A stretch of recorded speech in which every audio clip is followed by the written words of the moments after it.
Yeah, welcome to the Brown Boy Wonder Podcast, reviews and reactions. Let's go.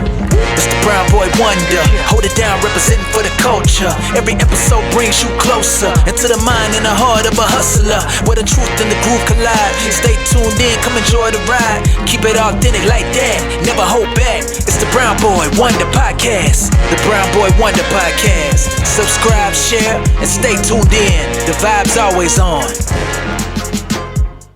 This is the Brown Boy Wonder Podcast.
Welcome to the Brown Boy Wonder Podcast. We are back to talk about a new show. Not really, but it's, of course, still, we're going to talk about Batman, the animated series. Season 3, of course, is a new show. It's called Batman, The New Adventures of Batman, but I'm just going to calling it Batman, the animated series, Season 3. It's been a while since we talk about Batman. Of course, we've all been busy. Life happens. But let's get into it. But before we get into it, let me introduce my guest for this episode. He likes to spend time with Poison Ivy and Harley Quinn at a mall. It is Anthony. Anthony, how are you doing today?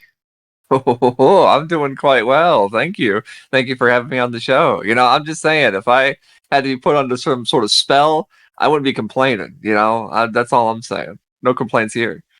Especially Poison Ivy. I don't want to go further because she kind of looks Yowza. But let me calm myself. Okay. But yeah, so it's a new show. How are you feeling, man? This is a new show now. It is very much a new show. It's the same show, like it's the same world and everything, but we're going to talk about in this episode. There's obviously a very, very, like, just by looking at it, you can tell, very new art style. So a lot of characters have been redesigned, have been altered a little bit, but the further we dig into it, characters are a little bit different. Like everything about this show is just a little bit different. I'm different. I have a new art style. You can't see me because this is an audio podcast, but even I'm a little bit more angular, a little bit more, trimmed down. But yeah, I feel like even though this feels like we should have a whole lot of people on, it's just you and me, but we're going to spend a lot of time breaking down every character and talking about how they all look different. Gordon looks like he's on Ozempic. We're going to get through it. We're going to tackle them all. Oh my goodness. Let's get into it then. The first episode we're going to talk about is, of course, Holiday Nights. It is December 22nd in Gotham City. Harley Quinn bemoans her fate to her friend, Poison Ivy, as they stay holed up in a scuzzled hotel with nothing to celebrate the holidays. Harley is eager to get a Christmas tree, but Ivy refuses to support botanical genocide. And me too. With a raised eyebrow of devious foreshadowing, Ivy assures her that she has a plan that will make it the happiest holiday ever. All right. I don't want to get into the animation just quite yet, but Ivy and Harley are looking pretty smoking. Yeah, so we had talked about this just before we recorded, but so for those of you who don't know, Batman the Animated Series had ended, the original show, right? It had a certain look to it, And then eventually they were tapped to do Superman the Yes. animated series, a new take on the show. And for that show, they did it a little bit differently. They kind of had a newish art. It looks more so less the same, but like a new art style for the most part. And so when they got Batman back, so I think between this we got Batman Beyond as well, but then this show came back. And they decided to make it look more like Superman, look more like Batman Beyond than BTAS original. And so everyone's a bit more streamlined. Everyone's a bit more angular and thinner. I would argue all the girls are a lot smaller than they were in the original show. And a little bit of redesigns here and there. So Poison Ivy, which you've already just shared your feelings towards, she's now got more of a green skin. She's a bit more plant-like than just a lady with plant powers. Now she almost looks like she is a plant of some sort. So obviously kind of similar to like the Arkham game. She had like green skin in that. So are you more so a fan of like more alien looking Poison Ivy than like this a normal lady in a green outfit? I'm okay with the alien look for Poison Ivy because she's supposed to look a little more crazy than a normal lady. Sure, right. I mean, I like it. I think it's a fun idea that, like, you know, her experiments have gone so far that she herself has become a bit more mutated and a bit more plant-like, especially if she's so plant-heavy and not into people as much. I think that really works. Harley more so looks like the same-ish, like nothing too crazy here. But yeah, Poison Ivy is pretty different. Is very noticeable, especially in this scene when they're in the hotel. All right, we're at a fancy party. We are catching up with Bruce, having a pleasant conversation with a fellow socialite, of course, our Veronica Veerland, about vacation plans. Much to Bruce's jargon, his quiet moment is interrupted by a gaggle of suitors, all intent on snagging a moment with Gotham's most bachelor under the mistletoe. Did this happen to you at one point, Anthony, when everyone was just after you? Oh, right. No, but I would be opposed to it. I would definitely, can't say that this is something I would want to avoid. It is a good way to show, like, oh, look at this new art style. Look at all these pretty ladies. So I think that was kind of a smart move on their choice. Bruce Wayne here. And like I said, guys, we're going to break it down. We're going to spend this whole episode talking about every character. Bruce Wayne, this is his new design. Like I said, a lot more angular. I don't like it as much as BTAS Bruce. Both his performance and his appearance, he's not as warm. I liked how warm and like friendly Bruce Wayne felt originally, and this one is not. It's a little bit colder. Maybe because he's older. Maybe that's why. But yeah, it doesn't vibe with me as much. What do you think? No, it's definitely a downgrade. It's like they took out the personality out of him. Yeah, I agree. He kind of looks like Clark Kent in the Superman show, but if you squint your eyes, but yeah, it's not the same warm feeling of our Bruce Wayne here. I miss that. Especially, I mean, you just want to hug the old animation. This one, you want to stay away from it. It's too sharp. You stab yourself or cut yourself on the sharp edges, and then you die. You don't want that. You don't. Well, backing away to make an escape for Bruce Wayne, he finds himself in the arms of a shadowy female figure who's seizing him by the necktie, plants a big one right on his kisser, finding himself completely discombobulated as to what just happened.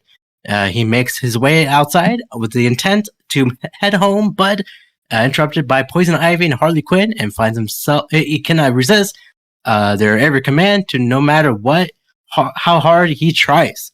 All right, now they're in their outfits, and yeah, completely different from the original animation. Poison Ivy is a plant. Again, as we said, Harley Quinn still looks the same. She looks more paler. Harley Quinn. There's other characters we'll talk about that have like a white face to them. I feel like all the characters that are like white, have like a blue tint to them. Yes. We'll get to more characters in a moment, but like if you're supposed to have like a pale white skin, like a Harley Quinn or even a Joker, it looks blue, like a whitish blue. It reminds me of Freakazoid, which obviously was around the same time. So like it has that sort of Freakazoid skin to it. So it's a little weird. I laughed when we see the driver on the floor, just looking straight to the sky, emotionless. While in the car, Harley kindly reveals exactly what happened. Poison Ivy used a special lipstick, lands with a chemical to infect Bruce. Viva the kiss. They also boldly pronounced that they intend to have a night on the town at Mr. Wayne's expense. The girls shop endlessly, buying clothes and jewelry. One of Ivy's outfits reminds me of Kim Possible, like her outfit. I think it was her outfit change, kind of like that. Yeah, I like this little like fun little outfit, little montage. I'd say it was fun. It was a nice like little moment with all the colors, and it was stylish. That's the thing. We'll say that the art style is different, but I do feel like the animation is good. It's different. It's not the same, but like everything still moves. It's not very like stilted. It's not very slow. It still moves. Like you can tell that they streamlined it to make it more consistent. And I feel like that's what it looks like. It never. There was episodes. Remember, we were talking about Batman animated series, and there were some episodes where we're like, "This looks great," and then there were some episodes we'd be like, "Oh, what studio did this? This one looks a bit strange." I didn't have that problem with this. This felt like it was a one consistent tone, which we like. Yeah. Well, do you ever shop like this? With like Poison Ivy and Harley Quinn? Do you ever shop like? No, I'm not mean like stealing someone's money, but like shopping just like them, like frivolously. Yeah, of course. It's not smart. I would never suggest anyone take financial advice from me personally. That would be a very bad move on the other person's part. Because I spend money like I hate having it. That's an unfortunate reality for me. I mean, you are a toy collector, so it makes sense. Yeah, exactly. don't listen to me, please. Well, Bruce cannot control himself, but because he's paying for what they're buying, despite Harley's eagerness, Ivy still refuses to get a Christmas tree. Finally, Bruce begins building up a will as the chemical begins to wane down. Focusing his discontent, the girls decide it's time for another dose. Backing away from Harley's approach, however, Bruce falls down a conveniently placed, out of order, open elevator shaft, believing the slip to be his last. Harley and Ivy leave Bruce for dead, yet they turn their backs and walk away. And a hand reaches out of the abyss and grips on the edge of the floor, and that's Bruce. As the duo burns rubber away from some department store, the silhouette of Batman can be seen swooping after them. When Harley spots him through the back window, Ivy wastes no time in making an escape. She grabs the wheel of the car and rams to a wacko toy store. Probing through the pitch black with his flashlight, Batman soon wondered where they're gone to as a huge toy store crashes down upon him. Looking up, he can see them taunting them on top of like some stores, but not one to decline a challenge. Batman eagerly ascends the tower, only to find a boxing glove by Poison Ivy and a wooden sledgehammer from Harley Quinn. He went down. The girls cannot resist a gloat as they make what they believe it will be their exit. But the quick-minded Batman has other plans. He uses his grappling hook to snag the base of the massive Christmas tree, which he then yanks hard, causing it to topple over directly on a wood-based escapees through Ivy's. Though Ivy's furious, Harley feels satisfied to finally have a tree. Are you happy that Harley Quinn Got a tree? Yeah, sure. It is funny because Harley Quinn is occasionally Jewish, I believe. So it's nice to see her. I guess she likes Christmas enough that she wants a Christmas tree. But I guess Poison Ivy was also right to be wary of them, right? Because it was her downfall. So she was right in the end. Well, I always wanted a Christmas themed Harley Quinn. You gotta sell those. Oh, okay. So like instead of like red and black, she's like red and green. Yeah. Okay, sure. I wanted to clarify your statement there before people start assuming things. Yes. There's this very same year this episode came out. There's an issue of the Batman comic book, Batman: The Long Halloween, which is like a year-long comic book. There, every issue is like a different holiday, and the St. Patrick's Day issue features Poison Ivy mind controlling Bruce Wayne and like holding him hostage. So it's interesting because I think that issue came out like earlier that very same year. So I don't think it would have had the time to like be influenced by or be inspiration for this episode. So it's just the same year, very similar ideas of using Poison Ivy as like a way to mind control Bruce Wayne. So yeah, I don't know if that's like a coincidence or what. But yeah, it's kind of funny to think that that's the very same year that was told in comic books and in the cartoon. That always happens, right? There's always two movies that are pretty similar, like that movie White House Down and Olympus Has Fallen. It came out in the same year. So it always happens. Yeah, it is, parallel thinking is a totally believable thing. And when you got, the same characters, Poison Ivy has a gimmick, right? She controls people with her kisses. It's not much of a stretch to imagine them doing that with Bruce Wayne. So yeah, so kind of a funny coincidence, I'm assuming. I guess so. Well, now it's Christmas Eve, December 24th in Gotham City. In the Mayfield's department store, Barbara is just purchasing a new tie for her father when all of a sudden an ear-piercing wailing cuts through the air. The shop attendant comments on how they've been crying all day, at which point we see why Harvey Bullock is playing Santa with his partner Montoya. He's on the stakeout to catch a mysterious invisible shoplifter. Bullock does not enjoy playing Santa. Anthony, would you sit on Santa Bullock's lap? I mean, if I knew it was Harvey Bullock, I'd have to get to meet him as Santa. Like that just seems iconic. I'd be, I know she's not interested in men. That's fine, but I'd be more interested in meeting Montoya in this like elf costume. You're talking about Christmas themed Harley Quinn. I was quite enjoying this particular outfit for Montoya. I won't lie. But Santa Harvey will keep like looking at you if you're making moves with Montoya. It'll keep looking at me. I mean, that's true. And like I said, she's not interested in guys. So, like, it's not like I can go anywhere with that anyways. But that's true. I mean, Harvey, it makes sense for Harvey to be. He's got the body for Santa. It just makes sense. So he's a good Santa, even if he's bad Santa. Oh, bad Santa. Maybe. Maybe where's that movie? We need a trilogy. We need trilogy. A trilogy of Harvey Bullock as Santa Claus. But Harvey shows a rare sensitivity when he unexpectedly meets a young girl whose father he put in prison. Though he can't bring her father home, he gives her some cash to soothe her Christmas time woes. I wish we have Santa Bullock year round. You know what I'm saying? Just to give us cash? Yeah, I need it. Oh, yeah.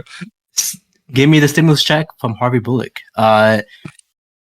Barbara, walking through the store, happens to spot a child shoplifting, but when she tries to apprehend him, his clothes and hands seem to dissolve into nothing. Then Montoya gets a call through her earpiece that detectives are in pursuit of 4 child bandits in the store. Oh yeah, there's a scene where Harvey Bullock woke up while a kid was just naming gifts to Harvey. Yeah, he's got like schmutz on his belly too. Like, did he throw up some cookies? What happened there? Well, just when the children seem to be trapped, they meld together into Clayface. He begins tearing up the place, and no one can stop him until Barbara gets changed into her Batgirl outfit and delivers a blow to the head that sends him crashing down through the windows into the skating rink below. Right, Okay. we get a new design of Clayface. What do you think of this guy? Well, I was a big fan of Clayface in the original animated series. It's still Ron Perlman voicing him, which is cool. And this is sort of timely because of the Fantastic Four movie, but I felt like this looked like a Jack Kirby sort of like version of Clayface. Like he's a lot more square. Like he kind of looked like the Thing. Yes. So I liked that. Like it's different, but I did like it. So he's alive. I'm happy that he's alive, and he's a bit more blocky now, which I'm fine with. I think it fits the art style. I guess so, but it's not He's the not as slimy. goofy. Yeah, he's not goofy. He's not slimy. There's no mud pies like the original. But yeah, I don't know. I feel like I just don't like it. It's not the original. It's this. I feel like this. All these new designs. It's just making my head hurt. Oh God. Okay. Well, this is going to be my suggestion because we're still early within it. Yeah. If the character does have a significant change, let's say like Harley Quinn, not a significant change, so we won't rank it. But so far, we'll say Poison Ivy, we'll say Clayface, and we'll say Batgirl right now. Yes. And Batman. We'll say Batman. We'll take these four, and we'll say if we like the new design more or the old design more. And I feel like we'll probably assume the old design, but we'll say so. Poison Ivy, new or old? I'll say new. I like the new one. New one's kind of unique. I like the new one as well. Batman. Old. I need the old man. Old. Yeah, I agree. Clayface, I feel like you're pretty set on the old design. Old. Yeah, it's a bit more fluid. I mean, that was the thing with that Clayface episode. Like, that had some really crazy animation in it. So, like, he looked really good most of the time. I like this new design for what it is, but I do prefer the old one. And now Batgirl. Batgirl has a totally new costume and everything. What do we think of Batgirl? Yeah, she got the new black and purple instead of the was it like the purple and some other color. There's no purple in this costume. What are you talking about? Oh, sorry, it's just black and yellow. Excuse me. Yeah. So the original costume was the gray bodysuit with the blue cowl and cape. This one is a black bodysuit with yellow and blue on like a short cape. She has like a short blue and yellow cape. Yes, I would say I'll say the new one. I don't mind this new Batgirl. Yeah, I like the new design for Batgirl. I do feel like character-wise, she's a little different, and we'll see that because she's featured very heavily in these episodes. But this is a new Batgirl voice. This is Tara Strong, who obviously famously is Bubbles from the Powerpuff Girls, Timmy Turner. You know, she's 1,000 cartoon characters, but here she is as Batgirl. A little bit different. I don't know. Like, there's like it is a different take on the character. I don't think it's inherently like bad or nothing, but I feel like we all on this show liked the very like spunky, charming Batgirl of the animated series. This one's a bit different. She is completely bringing a new, different vibe to it. We did like the original Batgirl, and then the Batman and Mr. Freeze up. Well, did you like the Batman and Mr. Freeze Batgirl? At least her voice. I thought she was fine. Yeah, I prefer the original series version, but I didn't like have any strong feelings about the Sub-Zero casting. But yeah, this one is very different, which is kind of like it's a bit jarring for me personally. Yeah. I guess so. I mean, again, this is like years later, like into the story, so we should take the effect of that aspect, but still, she almost feels like younger, doesn't she? She's almost like more youthful than like a lot of the characters. They almost feel like maybe it's also the fact that she's so like petite now, like she's very small. So I don't know. Yeah, we'll talk more about Batgirl because she will come back. But as of right now, the costume, I like the black. I think that's a good look. Black is good. Well, Montoya and Bullock arrive on the scene, and with a little guidance from Batgirl, succeed in halting the giant shapeshifter by the way of electrocution. Bullock is ready to close the case and celebrate, but Montoya reminds him that he still needs to recover the stolen goods hidden in Clayface's clay body. Bullock starts rolling up his sleeves for the grim job ahead. I liked that part where she's like, shoot the Santa. And he's like, Montoya, you wouldn't. It's like, no, the Santa out there. It's like Bullock was funny in this. There was a lot of charming Bullock moments. It's good. Especially, I mean, again, we always get those good... We always get those Bullock episodes where he's always eating something, but, you know, not in this episode. Or was he? I mean, we have to assume something with the little chunks, the bits on his costume. Oh, Maybe yes. he's eating cookies off screen. I don't know. Oh, he's stealing cookies from kids now. Now it's New Year's Eve, December 31st in Gotham City. In Commissioner Gordon's office, Batman and Robin have received a tape broadcast by the Joker, who reveals some good news and bad news. The good news is that for the next year, he will not kill anyone. But the bad news is that he intends to make up the loss in the activity that very night. All right, here we go. A new design in the show. What do you think of the Joker's new design? Okay, so I think it's very fair to say that this is not nearly as good, right? Like I think that's like most people's. I will play devil's advocate for a second. I think what they're going for, because he has a completely white face, and his eyes are gone, yes, and all these things. I think he's supposed to look like a skull because he has no lips and he has no eyes and he's completely white. And it's just a smiling skull. Like, I think that's what he's supposed to be, sort of like an evoking sort of like skull imagery.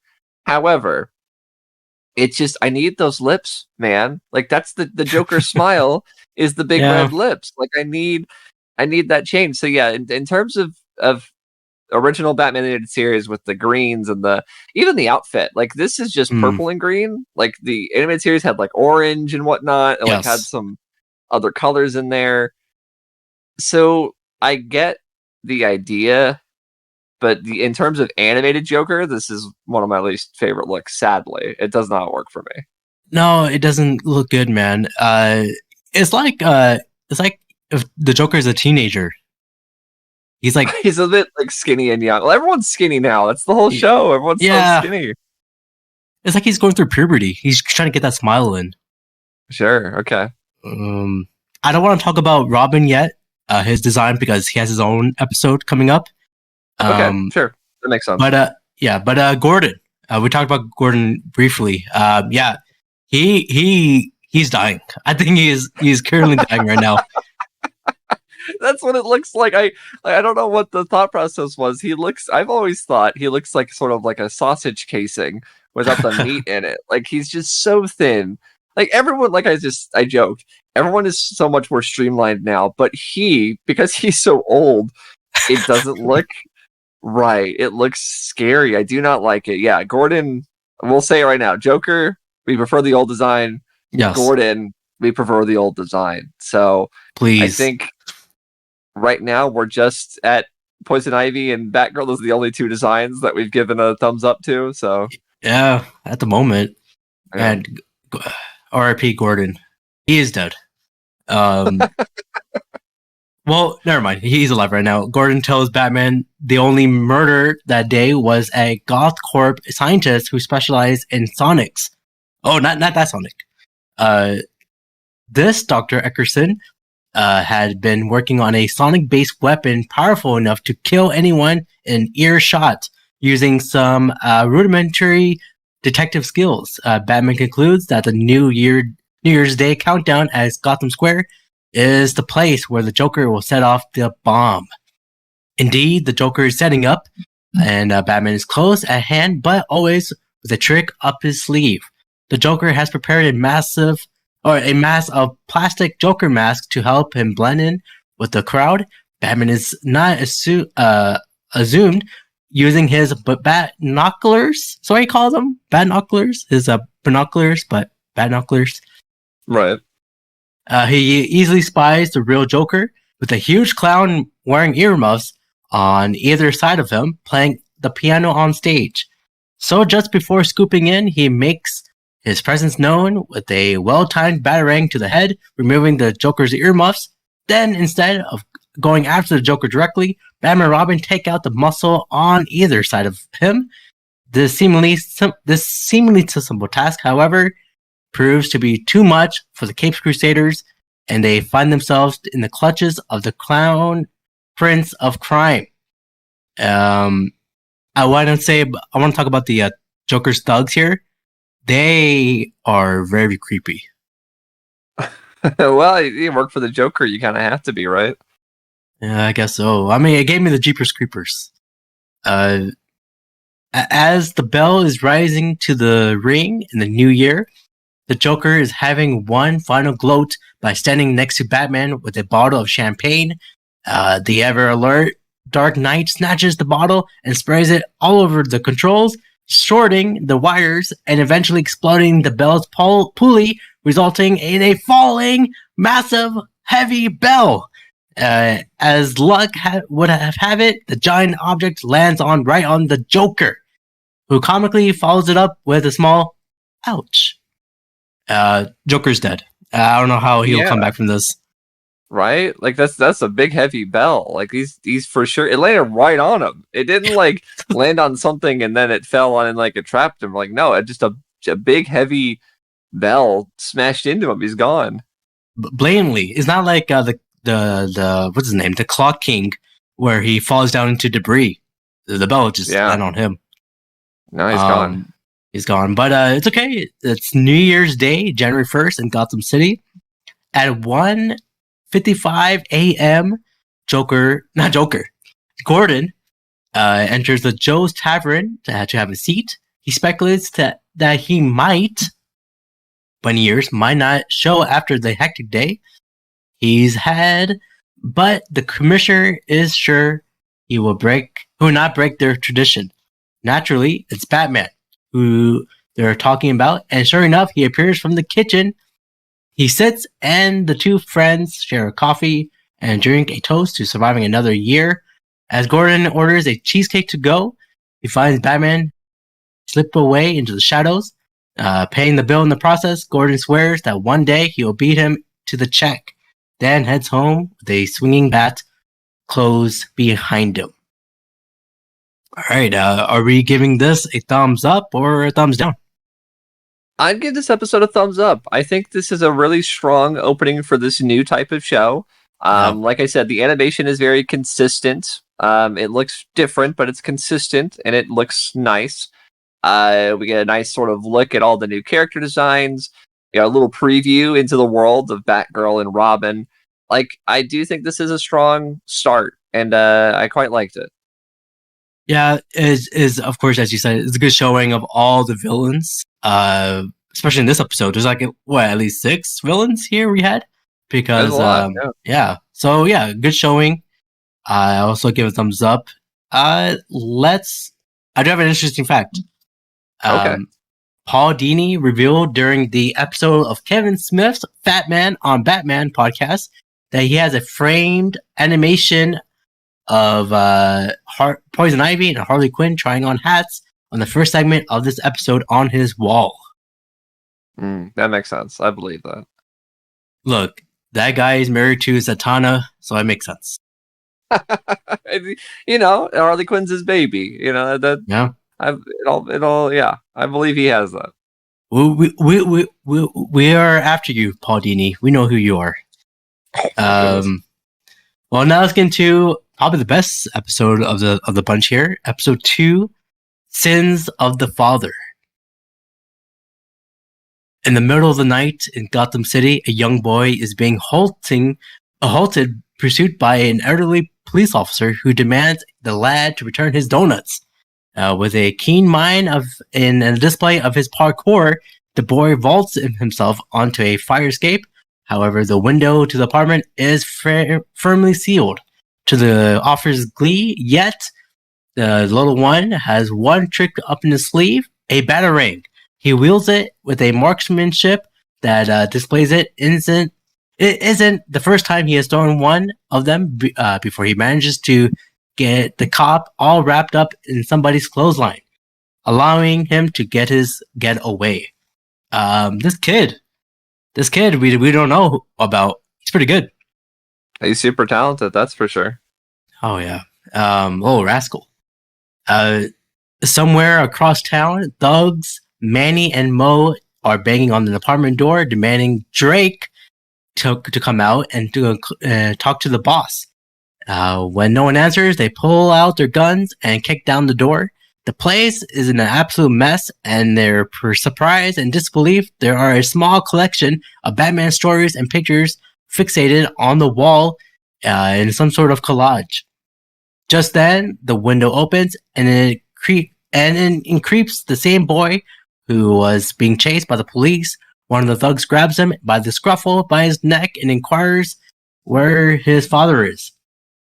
The resourceful and feisty boy makes his escape using the donuts and some away with a banister on the floor mat.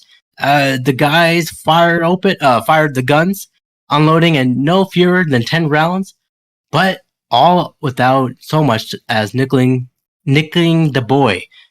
Just when it appears that he'll be home free yet again, he runs into Two-Face. I don't know, is it a new design for Two-Face here? Yeah, I struggle to sort of count this one because I feel like it's the same design, just through the lens of this show. Like, he doesn't look drastically different anyway, so I wouldn't necessarily count it, because it's more or less the same. It's like Harley Quinn. It's about the same. He still looks good, though. He looks good. They take the boy to the docks to interrogate him. After a few moments, it becomes clear that they won't get any direct answers, so Two-Face orders a search of his possessions. One of the thugs finds a letter to Timmy saying that he has to leave town. Enclosed with the letter is a key. Recognizing it, Two-Face puts it in his pocket and walks away. As he departing, one of the men asking what they should do with him, his name is Tim, to which naturally he flips his coin and orders them to kill him.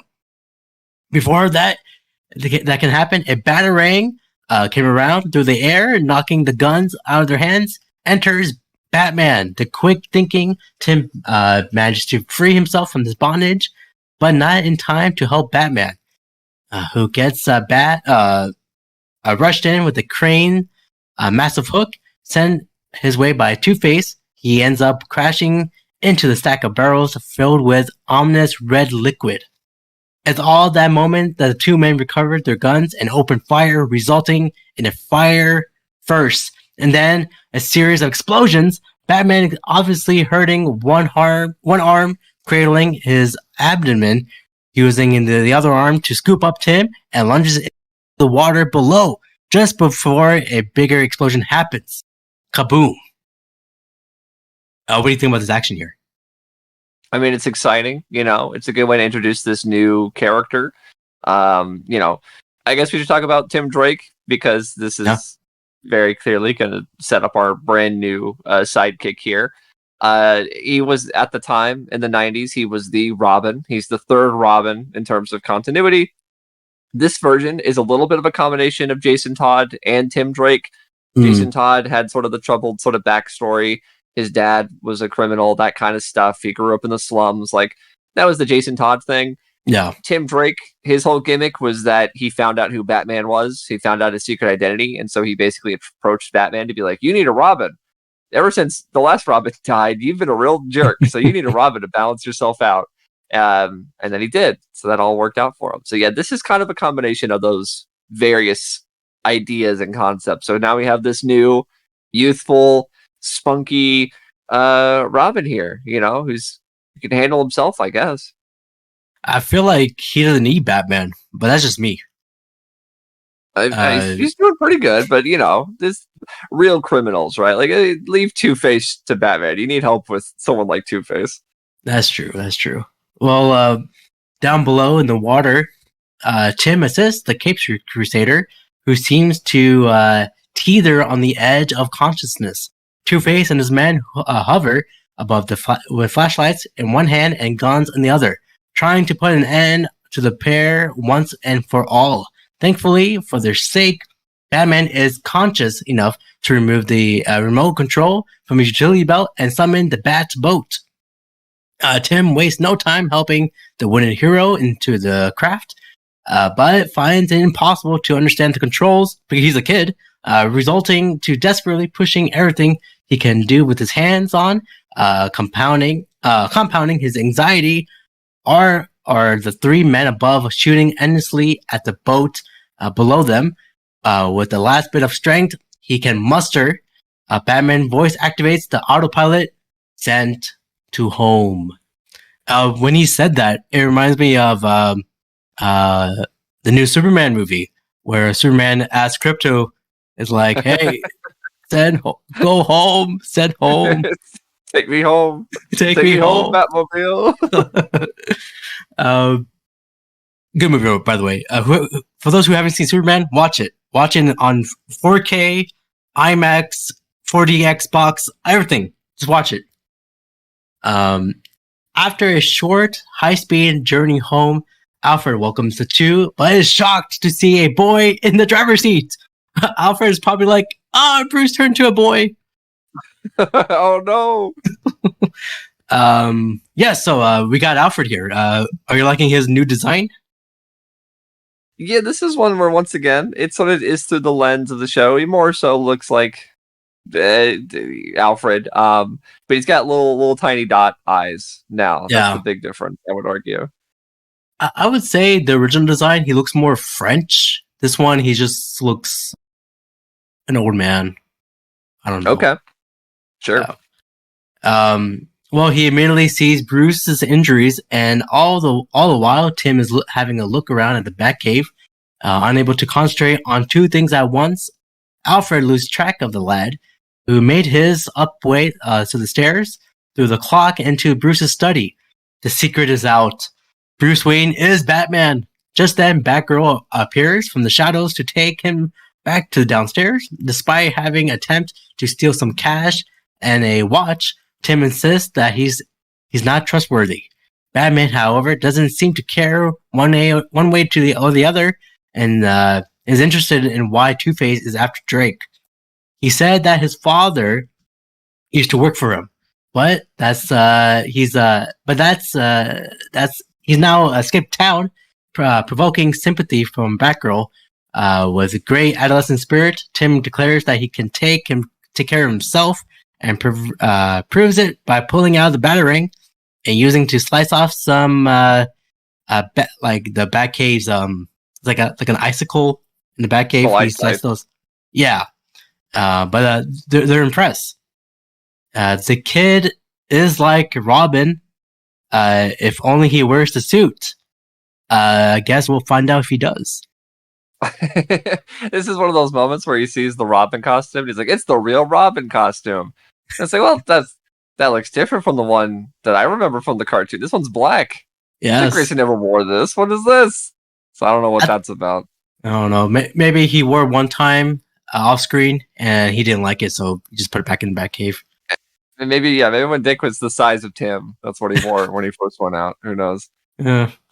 Well, they get back on track, discussing the connection between Two-Face and this manhunt for Tim's father. And Tim's can only show them the letter that has a key. From being wrapped up together for quite some time, the paper has developed an imprint of the key, which Batman immediately recognizes as Two-Face as being from Gotham Airport. It's there that Batman and Batgirl ambush Two-Face and his goons. Yet Two-Face manages to have a getaway with the satchel of Drake had hidden in the airport locker. There's only one thing for Batman to do: give chase. In the end, the mobster got away. I have noticed in these past two episodes that Batman kind of sucks at fighting. I mean, I guess so. Yeah. Is it because he's older? I guess he's getting older. Maybe that's it. I don't know. Well, it's back to square one and time to turn some basic detective work. Shifty Drake's file is brought up to the Batcave computer, and unfortunately for Tim, his father matches a John Doe found floating in the Metropolis River. Without knowing the two bats, Tim was behind them, listening to every word. He guesses his father's dead and will never come back for him. And while Batgirl begins to offer him hope and comfort him, Batman coldly confirms that he is never going to return. At the moment, Alfred interrupts, saying that there's something that this should be on television. Indeed, it's Two-Face. With his own brand of public service announcement, if he doesn't get his $22 million by 2 in the morning, he's going to release a deadly gas in Gotham. As Batman openly despairs that they have to find him before he wreaks havoc, Tim says that he thinks he may know where Two-Face is hiding out. Is at the old Janus Theater. Batman and Batgirl hop onto the Batmobile, but Batman refuses to let Tim to go with them. As after they leave, he vents his frustrations, and Alfred, seeing this, tells him that this is the way things are. And our Tim here looks at the suit. He's like, I have an idea. Hashtag eyes emoji. At the Janus Theater, it's 2 minutes to, and it's 2:02, and Two-Face orders the mask to be brought in, obviously alluding to set off the deadly gas. Just then, outside of the room, somebody's cry of pain can be heard, and Two-Face instantly knows where it is and declares that he's here. Just after, one of the goons asks where, the Dark Knight leaps out and behind him, behind some crates, and decks them. The 3 remaining goons tries to shoot him, but vaults that some of the crates out of the way, and they have scrambled out to get out of there.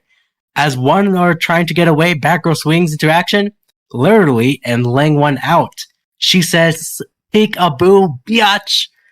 While they're fighting inside, Tim is just arriving outside of the Janus Theater, via the roof of a passing bus, but he looks a little different. He's wearing the Robin costume.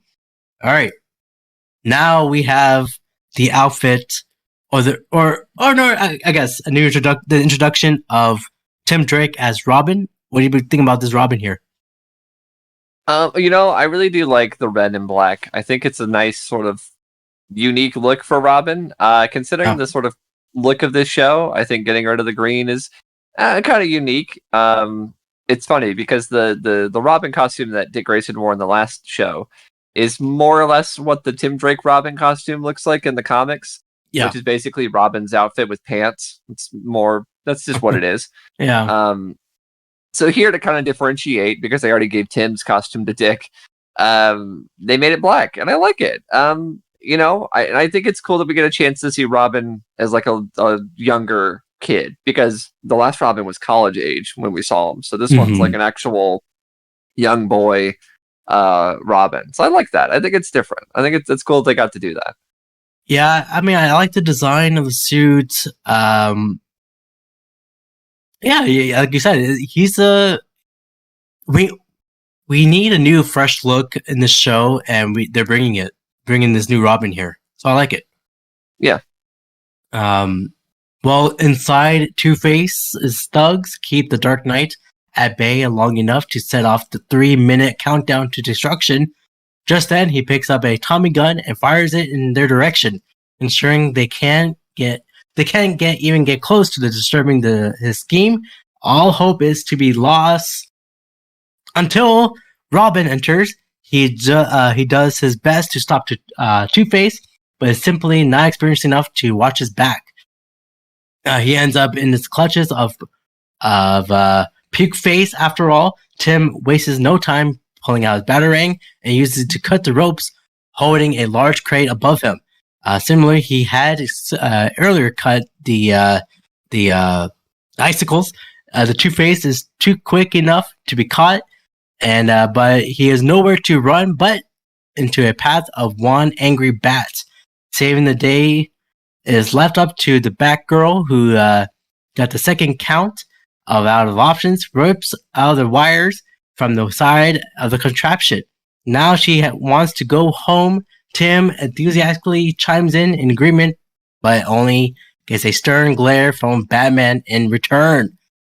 Man, I don't want to piss off Batman. I don't want to be Drake here. No, of course not. Like, I mean, it's one of those things where it's like Batman and Robin goes hand in hand. You know, it's peanut butter and jelly, right? But like, No. Batman shouldn't want a Robin around because it gets people in danger. You know, like I feel like he tolerates Batgirl because she's been around for so long. But as we'll find out eventually, things did not end super well with the last Robin. So he's got a little bit of a hang up. I guess so. Well, speaking of, back at Wayne Manor, Bruce is training Tim as they battle each other with what do you call those things? Those sticks, the puggle sticks. Oh, the American Gladiators Yeah, sticks, those Q-tips. Q-tips, big Q-tips. He also tells the youngster how it's going to be. Tim always gives him 110%, and Bruce makes the rules. At that moment, from out of the shadows, steps in Dick, who tells Tim to watch out for the last rule, and that no one can be a boy wonder forever. Everyone is ecstatic to see the return of Dick Grayson. I stood up from my chair and I clapped my cheeks. I clapped my hands. Times. Cinema here. Oh my god. Yeah, so are we giving this a thumbs up or a thumbs down?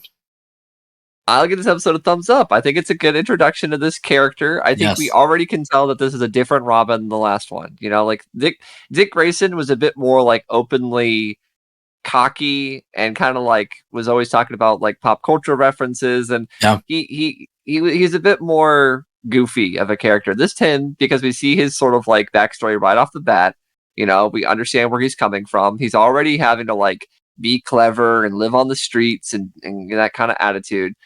We know he's a different character, and I do like this introduction.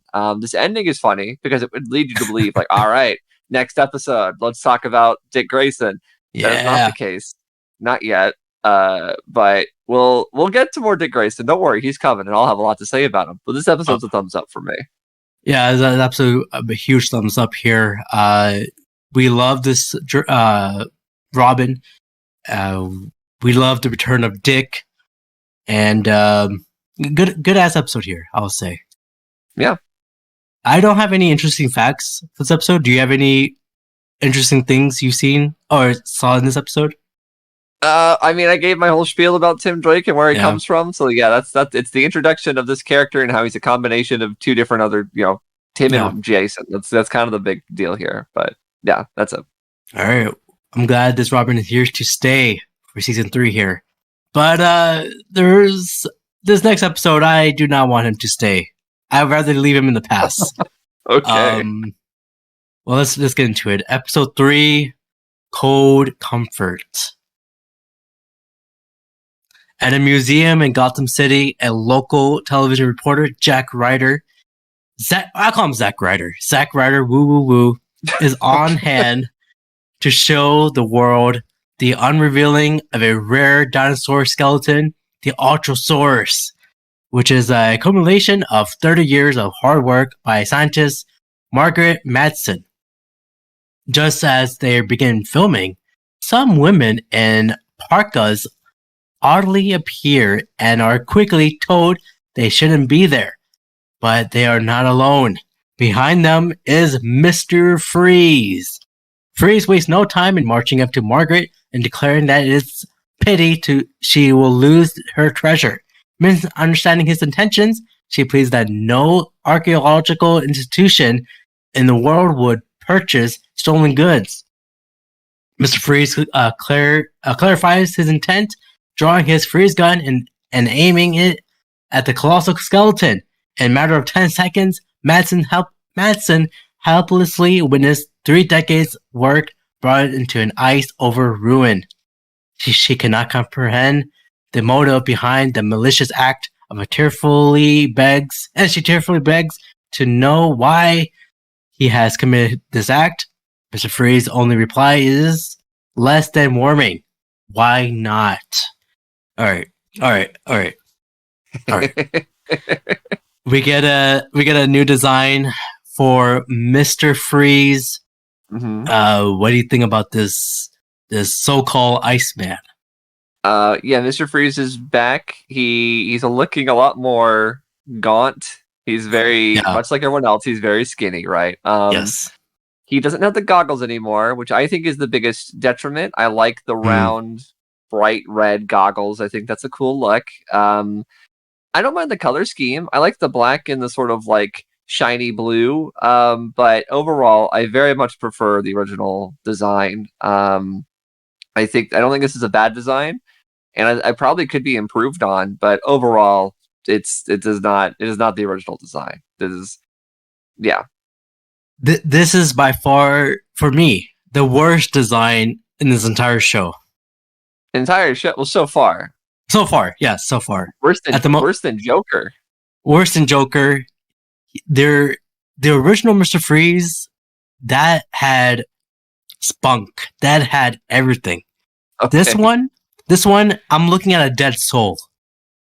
But to be fair, that's intentional. You know, here's the thing. This episode creates very conflicting feelings for people, and I am one of those people. I get it, but it all has a reason for it, and we'll get into it. This is not done just on a whim. There's a reason behind why he looks that way, what the story is. Well, let's get into it. Yeah, we'll get into it. They also changed the voice actor, I believe, for Mr. Freeze. No, I think he's the same. Is the same one? Well, he sounds different to me. I don't know. You can't accept. He looks different. They're like, this guy. Who's this guy? Get out of my face, Mr. Freeze. He's looking at a dinosaur.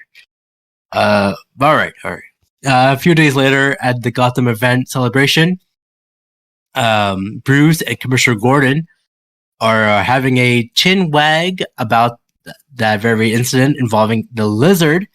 They both are a loss to realization of Mr. Freeze's motivation. As Mayor Hill opens the ceremonies, Bruce is bumped by a woman wearing a parka. Oh no. Fully aware of the implications, Bruce ditches the party and makes a beeline to Alfred, who is waiting with the bat suit at Bruce's request. Back in the ballroom, the mayor is unreleasing a massive painting by this Italian painter. His name is Giuseppe Bilanci, I think that's his name, called Twilight in Gotham. The artist himself is there to deliver a short speech, but just as he begins saying much to means to him, the Mr. Freeze arrives and destroys the whole mood. Similar to the dinosaur, Mr. Freeze begins to admiring the work, commenting on the mastery of the artist's technique, just as the artist starts to beg Mr. Freeze not to destroy the masterpiece. Mr. Freeze is like, you know what? You're dumb. He destroys the painting in pieces. Man, this Mr. Freeze, man, he does not like anything. This new Mr. Freeze. I mean, he's truly cold and emotionless, right? Like, he's just out here taking shit because he's not trying to steal dinosaur bones. He's not trying to steal priceless art. He's just saying, "Oh, you like this? This is like your life's work? Then fuck you." That's his gimmick. Oh man, it's like you build the Millennium Falcon in Legos, and then you just crash it down. All the Mr. Freeze would, yeah. Well, this time, however, Mr. Freeze is not satisfied with the one incident of destruction and turns his freeze gun to a woman's beloved dog. Freeze declares that all should fear for the things they hold dear, for he is in a crusade to destroy it all.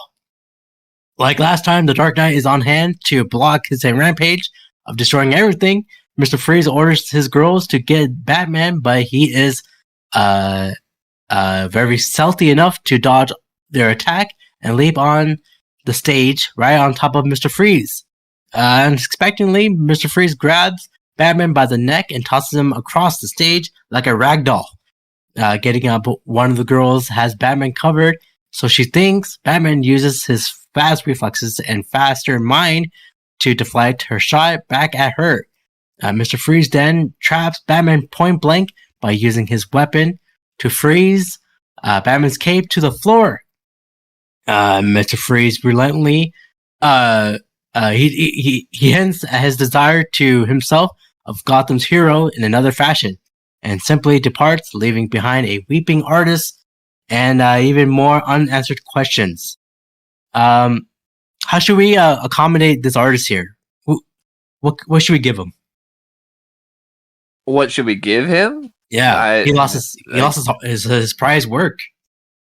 Better luck next time. Don't bring it to Gotham where there's super criminals running around. Like, I don't know what to tell you. Sorry. Damn. I was thinking like show him a tour of the Batcave or something. Oh no! What? We just gave Tim Drake a tour last episode. We could do this every week. We can't keep doing that. That's true, Robin. Oh, that'd be very interesting, Robin. I don't know if he can move like Robin, but oh. Well, back at the Batcave, Batman is having a conference with Robin and Batgirl, with the later filling in the former about Victor Freeze. Namely, that his wife Nora has been revived, but he never made an effort to see her. And also, she married another man. Somewhere else in the city, another meeting of the minds is taking place in what appears to be the subterranean makeshift laboratory. A very cold one on that. Several doctors are attending to Mr. Freeze's, judging by the fact that the Freeze's girls have their gun out and pointed at them. It is clear that the doctors are working against their will. Indeed, they will tell Victor Freeze that his condition has been stabilized and there's nothing more they can do for him. Then insists that he allowed them to leave. Sternly and coldly, Mr. Freeze denies their demand and adds that they will only be released at his discretion. Mr. Freeze then gets up, passes the doctors, and leaves them locked in the lab as they make his way into another chamber. Mr. Freeze sees Bruce Wayne making a charitable donation on television and makes him his next target. I don't know, man. The more I look at Mr. Freeze, the more I hate him. I just don't know. Well, we're getting more insight to the character here. We can see that something is wrong with him. You know, that maybe the disease is progressing. So we're getting an idea of, like, it really does seem like he's losing any kind of reason to go on. So he's saying F it and kind of taking down the world with him. Like, I guess that's kind of the point, is that because we talked about Sub-Zero on this podcast. We saw the ending of that character and how Nora is better now. So, like, it really does beg the question of, like, well, what do you do with Mr. Freeze? You know, like, where do you take the guy? And this was the answer. And we're gonna get more of an answer. We'll get to your tweet. Your tweet made me laugh very hard, so we'll get to it. Yes, we'll get into that. Batgirl is running through a training course in the Batcave, displaying her amazing strength and flexibility. Nonetheless, in the end, she gets zapped by some lasers, and in a game meant to simulate real danger that would spell death in a real life situation. Bruce is very quick to bring that to her attention, keeping her excitement in check about setting the all-time high score. Bruce not only tells her to continue practicing, but also raises the difficulty from 6 to 10. Bruce wanders upstairs, leaving her to her training, and checks in on Tim, who is watching TV, as a kid should, while he should be studying the American justice system. Bruce tries to reason with Tim, but Tim eventually gets the upper hand in the discussion, saying that the system is bogus while watching him work. And Bruce is like, you're right. That was a cute little moment. I thought that was funny. Just then, the doorbell rings, and it's Mr. Freeze himself. One of Freeze's henchwomen pushes Alfred down the ice-covered stairs, and Bruce runs on his side. Freeze then creepily glides down the same ice slide. While Alfred gets up and walks away, Bruce tries to rationalize with Victor offering to use his company resources to seek cure for Freeze's condition. Well, Freeze is like, nah, it's too late.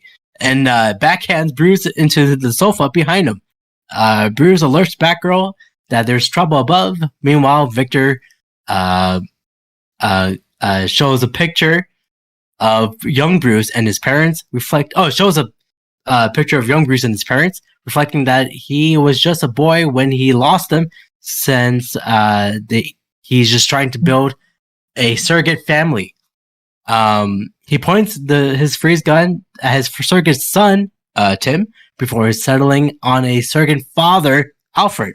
Freeze begins to blasting Alfred from the feet up, just to get up to his chest. Batgirl looms above to save the day. Then Tim and Bruce takes care of his girls while she goes after Victor, managing not only to take his freeze gun away from him, but he also shoots him with it. Freezes him to the wall. Mr. Freeze manages to break free, smashes through the wall while one of his girls recovers his gun by bashing Tim and Barbara over the head, over the block of ice. Freeze summons his girls to come and make their haste for the van parked out front. No one is able to give chase, but Batgirl does manage to lodge a tracer onto the side of their vehicle. Is Mr. Freeze right of doing this to Bruce's family?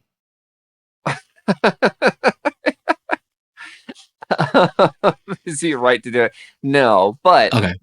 This is insight into his character, right? Like we basically get the full reveal of like this. He's taking away things because he doesn't have what he has to fight for anymore. Mm-hmm. Like he really doesn't have Nora at this point, so he is trying to like take that from other people. And I like his whole sort of speech of like the surrogate family and all that. So like he does have a mission in mind. And it really does kind of feel like, I don't know, I kind of wish it felt a bit bigger, because it almost feels like the last hurrah from Mr. Freeze in a sense, where it's like, I'm not going to make it, so I'm going to just take the whole world down with me. But it doesn't really have that energy to it, you know? So like, I like the idea behind this. I don't know if it fully works, but I like the idea, I guess. I can see that. I don't know. By the end of the episode, there's a reason I have to. Well, is what I'm going to say is, I'll save it. Yeah. Alfred is enjoying a high-tech jacuzzi chemical bath. Moments later, a tracer turns up on the radar. Batman and Batgirl waste no time getting to the Batmobile. Naturally, Robin wants to go as well, but Batman is like, just stay behind, look after Alfred, who sets Tim to work straight away to make him tea. Alfred deserves to be a king, so let him have it. You like Alfred in the big chemical bath? Yeah, I like it. It's like that scene where Bruce was between his legs. It's like that type of moment. I know. I remember the episode you're talking about the April Fool's. Yes. Episode. Yeah. I mean, it's. I'm glad Alfred's having a good time. He seems to be relaxing, so that's good. Yeah, give him. I need Robin to rub his legs. He needs all that. Oh God. Okay, maybe not that. He's a kid. Tim's a kid. Oh, yeah, you're right.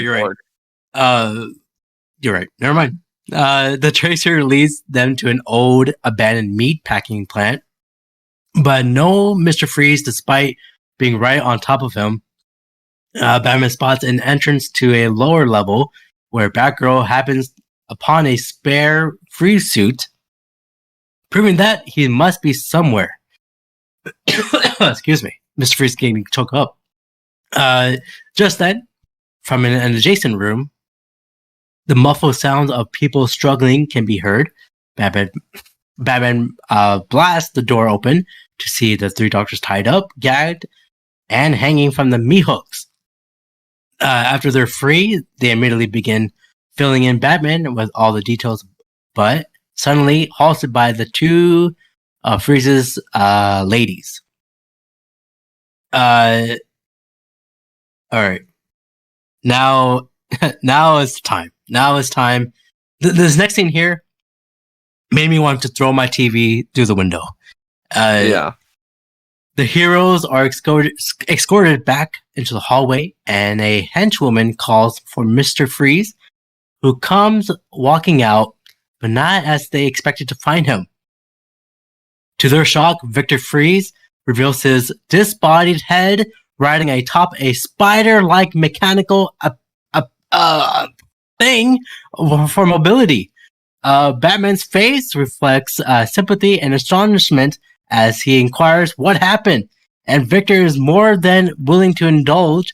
His body is gone due to his condition, and thus the doctors were only able to haul in time to save his head.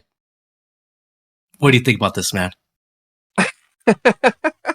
So I will say, initial sort of feelings I do not like. I do not like that he's just a head on a spider body. Like, I don't really like that. But as I said, I understand the logic of like, so we have to bring him to this point. Like, he's lost his sort of like reason to be a character, right? Like, he has no push. So it's like, okay, well, what do we do with him? Well, it's like, well, let's just take his whole body away. Let's really like strip this guy down so that he has nothing. So ultimately, I think what really sells it in a way for me is in the distant future when we ever record Batman Beyond, when we cover that show. Sure. Freeze does return in that show. And I think Mr. Freeze in Batman Beyond has a wonderful, wonderful send-off. Like, I think it's perfect. So I think that softens the blow of this. If this episode was the last time we saw Mr. Freeze, I think I'd be pretty upset, because Sub-Zero is such a good ending.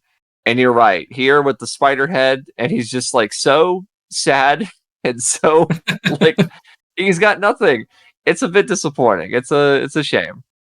I mean, when did this episode came out? Like 1997, 98? This episode came out 97. Yeah, 97. Okay, so is it? I don't know if they're copying Wild Wild West with the big spider robot. I don't know, man. It hadn't come out yet, so this okay. Wild Wild West copied this. Okay, that makes sense. But yeah, look, my tweet on X, I said I took a picture of Mr. Freeze with the spider outfit, and I said, "This is stupid. It's dumb." It was so straightforward, to the point. Yeah, I really got a kick out of it. Well, climbing onto a suit, Freeze tells the three doctors that they can go. Batman and Robin, on the other hand, cannot, wishing the hero to feel equivalent loss. Freeze reveals his ruthless plan to annihilate all of Gotham with a reverse fusion bomb. To guarantee that they see the repercussions of his weapons of mass destruction, Freeze decides to leave Batman and Batgirl under the guard of the two hench girls and orders them to shoot only their legs should they try anything. Not surprisingly, before the helicopter can leave the hangar, they are disarmed, and Batman has launched his grappling hook onto the base of the helicopter. Aboard the flying Doom machine, Batman tries to creep up behind Freeze, not realizing that his head is on the mechanical base and can swivel 180 degrees. A fight ensures, and Batman is clearly out of muscled, so he can only rely on brains to get himself and the rest of Gotham out of the precaution situation. Batman kicks, the yoke of the craft rises sharply into the sky, sending Freeze tumbling in the back. Batman stirs towards the water, but before he can do much else, Victor Freeze got him into the air. But Batman doesn't seem to fail as he launches his grappling hook on the bomb, and then attaches the handle to the back of the Mr. Freeze, and finally releases the bomb into the water below. The bomb explodes in the water, creating a tower of ice and brief flurry of Arctic wind. Batgirl radios Batman and asks if everything's all right. Batman confirms the mission accomplished and adds that he thinks that he be the end of Mr. Freeze as he flies the helicopter past the tower of ice, which now encases Victor's suit. However, Mr. Freeze's head is missing. All right, Anthony. Are you giving this a thumbs up or a thumbs down? Like I said, I feel like I get what they're going for. I understand it. And knowing where it goes, it's not horrible or anything. That being said, taking it as its own episode and the return of Mr. Freeze post Sub-Zero, I'm going to give it a thumbs down. Like you said, the design, not as good. Him being a spider-legged man, not as good. It's just, I get it. I understand the thought process. It just didn't work. It didn't work, and I'm glad that in Batman Beyond he does get that sort of actual good finale. Here, yeah, it does not work. Yeah, a huge thumbs down for me. This ruined my love for Mr. Freeze. Later on, of course, Arnold Schwarzenegger becomes Mr. Freeze in the live action Batman and Robin. If that Arnold Mr. Freeze had a spider head, I think I'll be okay because Arnold. But okay. Yeah, but for this one, nah, not for me. All right, there you go. I mean, imagine Arnold saying "ow" with the spider outfit. That'd be crazy. That'd be scary. Imagine like Total Recall, like Alfred, like Alfred Arnold. not spider-legged Alfred. We don't need to see that. Oh no, that's a little too much. All right, enough with Mr. Freeze. But let's get into episode 4. It is called Double Talk. Oh, I wonder what this is about. The time has come for Arnold Wesker. Wesker. Is there an L in there? Or is it Wesker? Wesker. The ventriloquist to leave Arkham Asylum. He leaves his cell and heads towards a park, but finds the old chess is chasing after him. Scarface starts to calling out to him from the chest, and Batman arrives. Rhino and Mugsley start firing their guns, and Scarface escapes. Jumping onto Wesker, Scarface fires his gun directly at Wesker. Wesker wakes up from his nightmare and looks at the papers that indicate that he's been rehabilitated. Also, shout out to for those who have been rehabilitated. Shout out to you guys. But yeah, what do you think about this Wesker guy? I'm a big fan of the ventriloquist. I know our original guest here, Daniel. I think he's not a fan of the ventriloquist. Is that correct? He's not a fan. He's not a big fan. I do not agree with that take. I really like the ventriloquist, and I like Scarface. I think he's an interesting idea. And I think this episode is a really cool sort of evolution where we get to see these villains like reform. We see these villains so often just like can come back. So the idea that, hey, maybe these villains, they can stop, right? Like maybe they can get better by going to Arkham. I think that's cool. I think this is the character to do that with, because he was already like, at the whim of the Scarface persona. So like that can be healed and he can be changed. And I think this is a cool idea. Hey man, I'm glad that people are getting better in Gotham, because usually Gotham City is not a great place for anybody. Yeah, right. Exactly. So it's like this is proof that it's not all just horrible, and we get to see Batman's perspective and Bruce Wayne's perspective, and I like that. I like it. Well, the next day, Wesker talks to his therapist about the recurring dream, but she assures him that it's natural and he's just worried about leaving. She tells Wesker that as long as he keeps away from his past, he should be safe from Scarface. But Wesker isn't convinced, as he shouldn't be used to be alone. If I see Wesker in person, I'll say, "Hey, man, just be yourself. You don't need Scarface. Just be your own man." Yeah. Wesker, yeah. Well, Wesker is given an apartment at Wayne Gardens halfway house and a job at Wayne Enterprise. One night, as he leaves work, Rhino and Muggsy confronts him and starts asking when Scarface is coming back. Wesker insists that Scarface is long and gone, but his old friends aren't accepting it. Unfortunately, Batman arrives and starts beating the two thugs. Unfortunately, this stirs up an unpleasant memories in Wesker, and he runs away. Batman sternly tells the thugs that Wesker is now off limits. Excuse me. That's a funny thing to say, because shouldn't all of the citizens of Gotham be off limits? Like, I feel like you shouldn't want any of these criminals beating up on. You should try that next time. Everyone is off limits. It's like, oh, okay, I didn't know. That's true, but maybe Wesker is a special fellow. I don't know. I mean, he is, right? Like, Batman's trying to keep tabs on him to make sure he stays on the path, and these guys are messing up for him. I do appreciate that Batman never assumes the worst about Wesker. He's never he's up to his old tricks. Like, he does want him to get better. You know, he's there to make sure that other people don't lead him down the wrong path. He never thinks that he's hiding something from me. He's any second now he's going to turn. He assumes that he's okay. He just needs help. I think that's a good showing for Batman. It doesn't make Batman look like a weirdo. It looks like he wants to help people. Yeah, it's good. That DC are known to save people. Superman, Batman, not Marvel. No. Okay. Returning home, Wesker hears Scarface's voice telling him that he's coming back. Wesker's like Randy Orton. He hears voices in his head.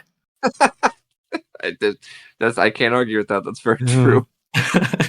The next day, Wesker tries telling himself that it isn't real. However, he keeps seeing Scarface wherever he goes. At work, Wesker barely notices anyone else. He accidentally drops his mail cart, picking up the mail. Mail cart, picking up his mail. He finds an envelope addressed to Dummy. Inside is a message telling Wesker to be on his phone at 9 o'clock.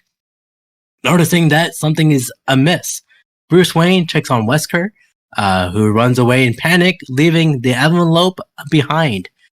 Bruce recovers the envelope and knows Wesker is in grave danger. That night, Wesker waits by his phone. The phone rings, and Scarface voices is on the answering machine. Wesker insists that Scarface is gone, but Scarface tells him that he's not gone, he's coming back. Desperate to escape, Wesker tells Scarface that he's not real, but Scarface tells Wesker to look across the street. There, Wesker sees Scarface standing in a telephone booth. Batman, who's listening to the convo, also notices Scarface and heads out to investigate. Scarface makes a break for it and leads Batman into a statue gallery. Here, Scarface almost kills Batman by dropping statues on him. Batman eludes injury, but is unable to stop Scarface from escaping. All right, we get a new design for Scarface here. What do you like? How do you like about this dummy here? I think he looks good. You're right. It's technically new. It's very similar to the old design, but it is new in a sense. We had joked about Mr. Wesker's appearance and how strange it is. He's got a few hairs on his head that I feel like he could just not bother with. I think clip those off. We don't need those. No. Ray, when watching it, said he looks a bit like an eraser, and I agree. But Scarface looks good. I think when Scarface was running around having a little chase, did you think that was like that was him? Did you think like, oh my god, Scarface can run now? I thought so, but I was like, I wouldn't think that was him, but maybe at that moment I thought Scarface was a real person. Maybe they changed the new way of Scarface here, but later on we'll find out that's not the case. But no, I thought Scarface looks good here. A better version of the original one. There's more style into him. Of course, the 1930s gangsters in him. He doesn't look like clay. He looks more human-ish. Does he look like a dummy too? I can see that. He looks. Yeah, he maybe could look a little bit more wooden. Sure. Yeah. But for a Wesker, look, you got a lump of a chin. You could put a screwdriver onto his head and twist him around. Yeah, that's true. He's just put a hat on or something, dude. That's all I'm asking. I mean, wear a Jets hat, wear any football hat, you'll be fine. Wear a Jets hat, please. I hope he supports the Jets. Well, later, Batgirl analyzed the phone convo and confirms that the voice on the phone was not Scarface. Dun-dun-dun-dun. Batman also reveals that he found a speaker in Wesker's apartment. The list of suspects is short. However, Batman already knows who's behind the harassment. Traumatized by the recent events, Wesker returns home and cuts off all communications, but discovers Scarface is there waiting for him. Unable to help himself, Wesker takes up Scarface and heads over to see Rhino and Mugsley. Their boss is back. Elsewhere, Batman and Batgirl go to see the shady dwarf, Hips McManus, the person who's dressed up as Scarface, and gave Batman the runaround. McManus gives up the plan and tells Batman where to find Scarface. Back at Wayne Enterprises, Scarface and his gang takes Lucius Fox to the vault where $2 million in bail bonds is being kept. Fox opens the vault and is knocked out by Rhino. Well, is there a new design for Fox? I just don't remember. I can't recall right now. Lucius Fox was in the original series, much like everyone. He's a bit skinnier, and I don't remember Lucius having glasses originally. Oh. Like, I remember Lucius, he's in that episode with Clayface, right? Because remember, he goes to that place with the cash to meet Bruce Wayne, and then he gets attacked, but it's not Bruce Wayne, it's Clayface. So he didn't have glasses there, and he was a bit bigger like everyone. So I think that's really it. Now he's got, it's not like futuristic glasses, but he has, big, thick rectangle glasses, but they're not, dorky glasses. They have some style to them. So he's a little different. Maybe, just a little bit. Maybe, I don't know, maybe he's trying to be Inspector Gadget. Sure. Those glasses can, be intense. Inspector Gadget didn't have glasses, so I don't know. I don't get the Inspector Gadget. No. He had spectacles, and he had they're not glasses. They're not glasses. You're right. Mugsley and Rhino then start talking the untraceable bonds. Batman and Batgirl arrive and start beating Rhino and Mugsley, but are forced to stop as Scarface threatens to kill Fox. Scarface locks them in the vault along with a bomb set to go off in mere seconds.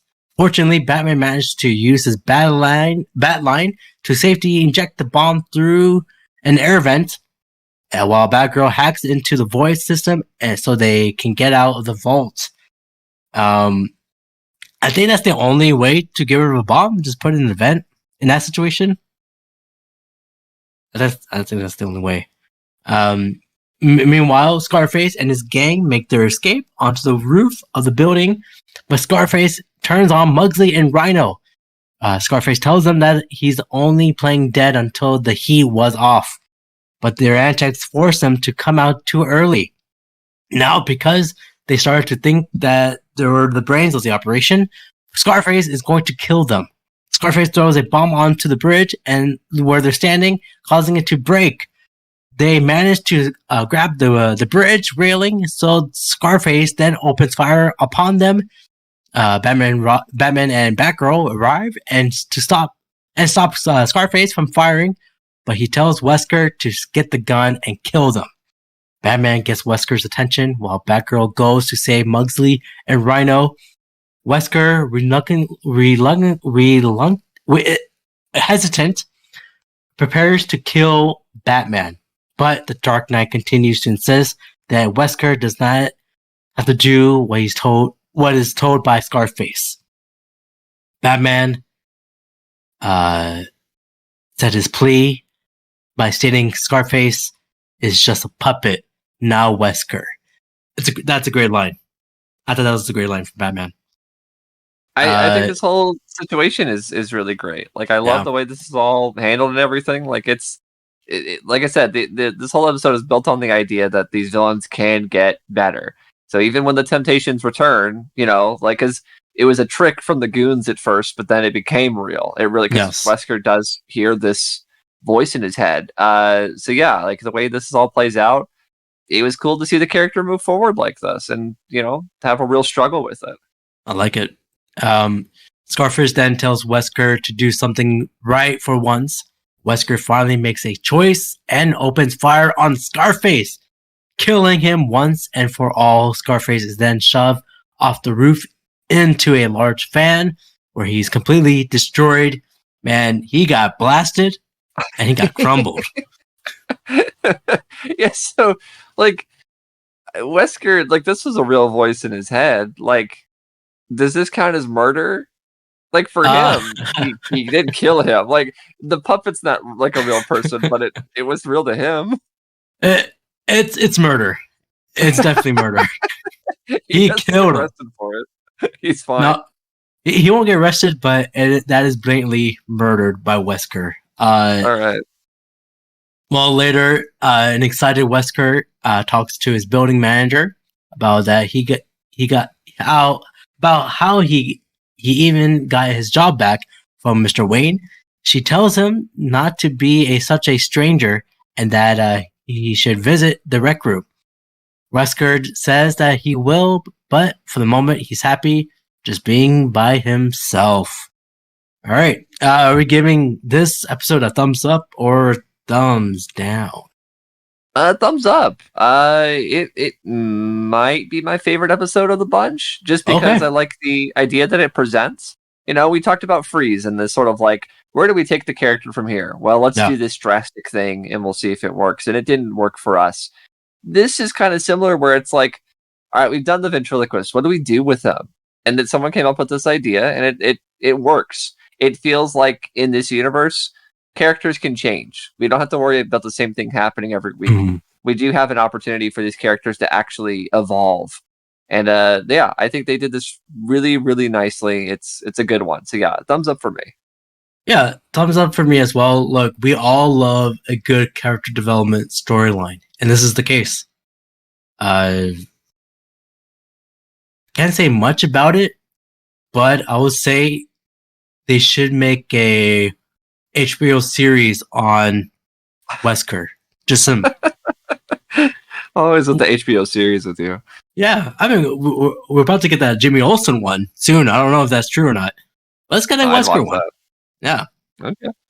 Well, speaking of Superman, interesting fact here: Clark Kent and Lois Lane, characters from Superman animated series 1996, can be seen in the background at the park in the scene after the ventriloquist goes up the stairs from the subway into the park. That's nice. Good for them. It's good stuff. Good stuff. All right. Let's get into the last episode for this episode here. Episode 5, You Scratch My Back. Act 1. Perched on a water tower above Gotham's harbor is Nightwing. With a pair of high-tech binoculars, he spies a man doing rounds strapped with a machine gun. Just then, over Nightwing's shoulder looms the powerful shadow of Batman. Nightwing doesn't need to turn around and simply asks, "What are they doing there?" Batgirl, who's also accompanied by Batman, and replies with a witty retort. But Nightwing isn't as happy and tells them it's his business and he doesn't require backup. Completely disregarded what his protege has just uttered, Batman moves forward and asks for the details of what's going on below. Without hesitation, he tells them that they're gun smugglers from South America. At the moment, a truck pulls up, forklift rolls out of the back, and it's time for a pickup. That also means it's time for Nightwing to literally leap into action.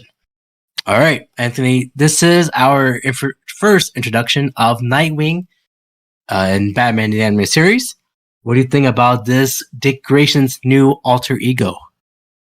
I mean, I love it. I think he looks awesome. I love the full sort of black outfit with the blue. It's sort of interesting just because in the comics he has just sort of like a V shape on his chest at the time that this had come out.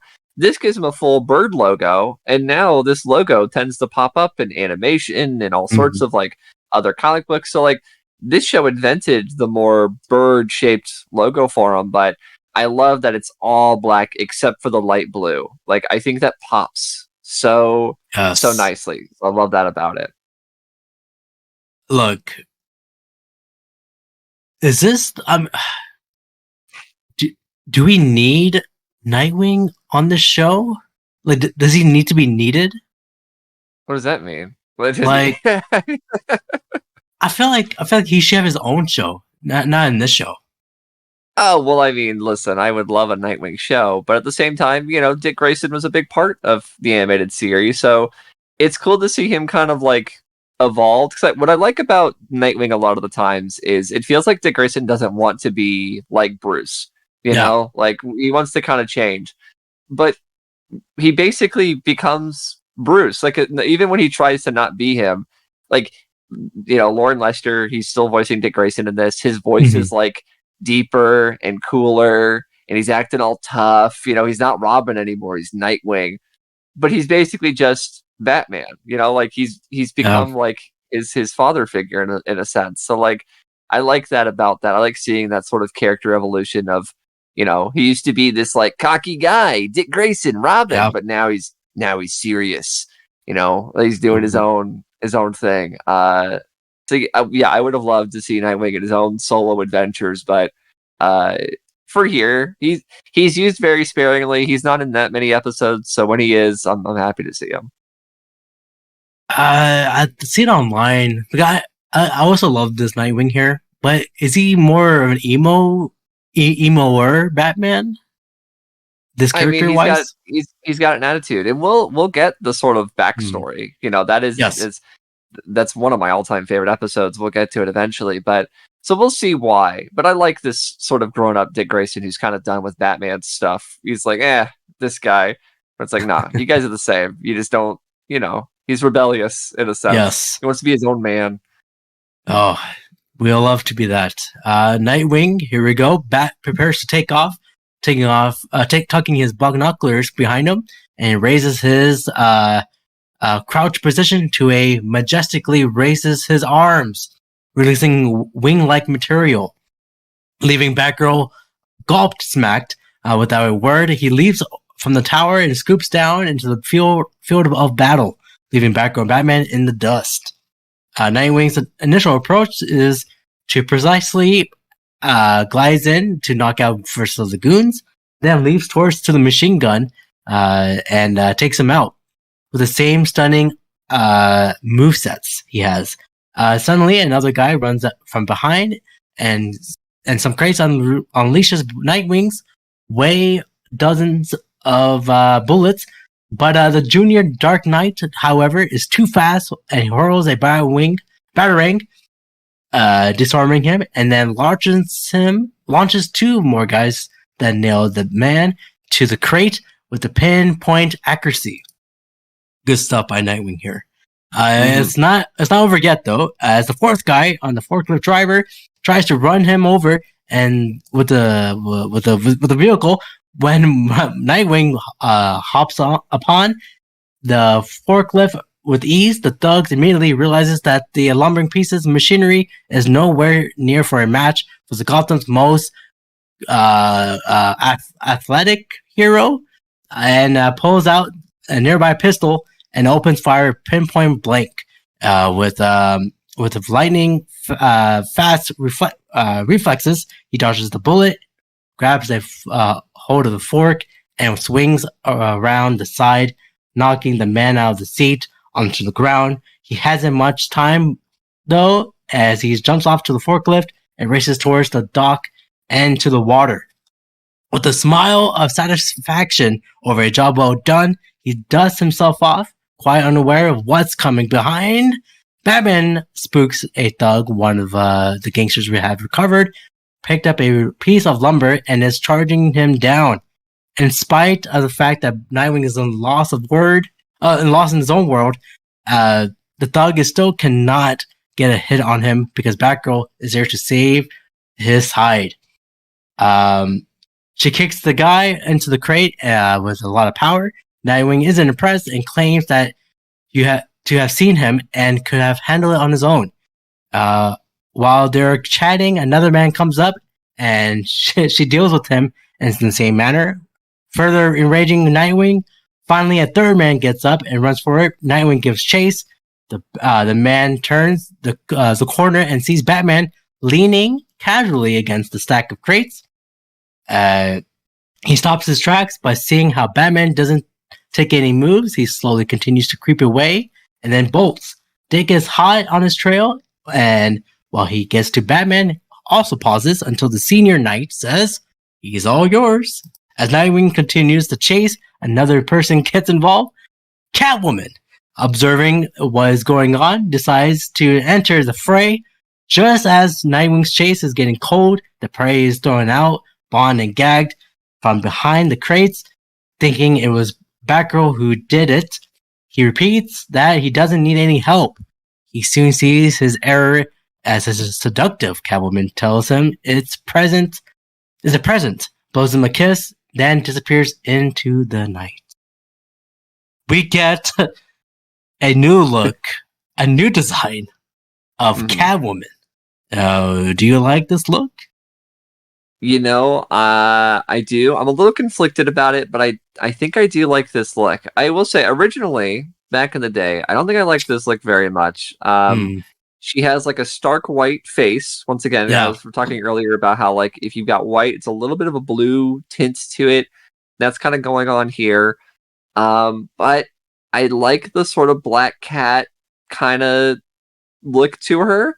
Sure. Because she's very mischievous in this episode, like she's very cat-like. Ironically, this one feels a lot more like the Michelle Pfeiffer Catwoman than the last one, which, they made Selena blonde because of Michelle Pfeiffer. This one's all black with the all white face, which was very Batman Returns. Yes. I feel like there maybe could have been something to kind of spice it up, but like, I do like the simplicity of it. I do like that it's just sort of a solid black Catwoman. I think that works in the sort of mischievous black cat kind of bad luck way. But yeah, it could use a little something. I just don't know what. Just add some flavor, like something. I don't know what part of the body, but just add some, maybe more. Add more white somewhere else. I don't know. Somewhere, maybe like a tail or something to kind of give the full cat appearance. Maybe something. I don't know. I'll say this. While the design is a little bit like, maybe there could be something to spice it up. Her in this episode, I have no complaints about. I have no notes about. I will not get graphic in any of my statements here, but I'll just say that I really enjoyed Catwoman in this episode. You're talking about Poison Ivy earlier. I'm going to say about Catwoman in this one. She's very entertaining. So, there's that. All right. I am Weskering your idea. I'll say. What does that mean? I don't know. I wish that Skyler was here. He would interpret it, but I don't know. Okay. The next day in Nightwing's loft, he is having a convo with Barbara about the situation. She wonders why Dick didn't seize her, but he claims that Selena only was trying to help. He asks if she is jealous, and Barb immediately changes the subject, asking why is he even there in the first place. Dick says that there are rumors circulating that the big smuggling shipment is meant to come very soon. He excuses himself as he gets charged into his changed into his costume. Yet Barb continues to argue that it is safer with a partner. He replies that Bruce and she needed to look at Disney as if he were stupid. Without debating any further, he gets on his bike and is ready to go. With a final plea, she notes that they can ride the bike, but he isn't interested and sets out for another night of patrol. All she can do is watch him leave. If you were Barb in this situation, what would you do? If I was Barbara, I guess I would try to be a bit better and maybe leave Bruce and that side of things and actually stick around with Dick Grayson. Because obviously, Dick Grayson, Barbara Gordon, Nightwing, Batgirl, however you want to look at it, this is a very famous comic book couple. You know, they've been together on and off again for several years. I will say, I like this idea because it's clearly something happened between them. And there's still something there, you know, like she finds the photo of them in his stuff. So like he didn't throw that out clearly, but this is sort of me knowing things that happen in the future. So, you know, spoilers and whatnot. I know that this doesn't amount to anything. They don't ever get together. This is not like something where in the end, they end up with each other. No, not at all. Things happen that I do not care for in the future. So like, this does not work knowing what comes, but on its own, you know, I do like it, but it is unfortunate because I like these two characters together. I kind of like their bickering because, you know, they're two like personality types. But yeah, it is unfortunate knowing that this does not go anywhere. It's a shame. That's kind of sad because these two work together very well. I think so. I mean, come on, Dick needs some love. Enrique El Grancho, that's his name, snares Nightwing with his hook. He arrives at a position overlooking a penthouse suite where a man with a hook for a hand is looking out into the city from his area. Enrique, Catwoman blurts out, startling Nightwing. She continues to say that this Ricky the Hook was a Colombian enforcer. He resisted her insistence, yet not as much as Venom as Batman's partners, but she edges her way in anyway and seemingly take the lead. Using the "I've changed and give me a chance to prove it" angle, she eventually gets Nightwing's approval. Without so much as a warning, she leaps down towards the area, and Nightwing is left scrambling to keep up. Do you like this duo of Nightwing and Catwoman? I think it kind of works-ish. Not as with Barbara or not. I think it's fun, yeah. Like I said earlier, Catwoman's very entertaining in this. Dick Grayson is a stronger man than I, so I can say that. But yeah, I mean, it's one of those things that people kind of hang ups on because, like, obviously Catwoman and Batman, you know, that's kind of the thing, right? Yeah. And like, if Dick Grayson is the sort of surrogate son to Batman, what does that make Catwoman to him? You know, it's a bit strange, but like, I like this sort of team up because Catwoman sees somebody that she can like manipulate because that's the type of person that she is. And Nightwing is really trying to prove that he's able to do things on his own and be better than Batman. And so like, I kind of like it because they clearly hold something against Batman in their own different kind of special ways. So yeah, I like that. I like that it's kind of unique. So, you know, that's that going for it. I guess so. And also, it's an older Catwoman too, right? She certainly feels that way. Like, it feels like, I guess if Bruce is older now. She has to be older. Like it's that's kind of the attitude that she gives off. I like it.